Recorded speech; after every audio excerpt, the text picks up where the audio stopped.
ಕೋಲಾರ. ನಾಳೆ ಕೋಲಾರ ಜಿಲ್ಲೆ ಬಂದ್ಗೆ ಕರೆ. ಸುಪ್ರೀಂ ನ್ಯಾಯಮೂರ್ತಿ ಮೇಲೆ ಶೂ ಎಸೆತ ಪ್ರಕರಣ.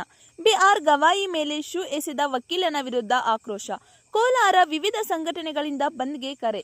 ಜಿಲ್ಲೆಯಾದ್ಯಂತ ಬಂದ್ಗೆ ಕರೆ ನೀಡಿರುವ ಜಿಲ್ಲಾ ಜನಪರ ಸಂಘಟನೆಗಳ ಒಕ್ಕೂಟದ ಜಿಲ್ಲೆಯಾದ್ಯಂತ ದಲಿತ ಪರ ಸಂಘಟನೆ, ರೈತ ಸಂಘಟನೆ, ಕನ್ನಡ ಪರ ಸಂಘಟನೆಗಳ ಬೆಂಬಲ. ಸ್ವಯಂ ಪ್ರೇರಿತರಾಗಿ ಬಂದ್ಗೆ ಸಹಕರಿಸಲು ಮನವಿ.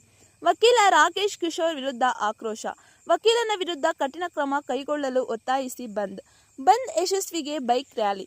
ಕೋಲಾರದ ನಗರಾದ್ಯಂತ ಸಂಚರಿಸಿದ ಬೈಕ್ ರ್ಯಾಲಿ. ನಾಳೆಯ ಬಂದ್ಗೆ ಬೆಂಬಲಿಸುವಂತೆ ಮನವಿ ಮಾಡುತ್ತಿರುವ ಹೋರಾಟಗಾರರು ನಾಳೆ ಕೋಲಾರ ಬಂದ್ಗೆ ಕರೆ ಕೊಟ್ಟಿರುವ ಜನಪರ ಸಂಘಟನೆಗಳ ಒಕ್ಕೂಟ.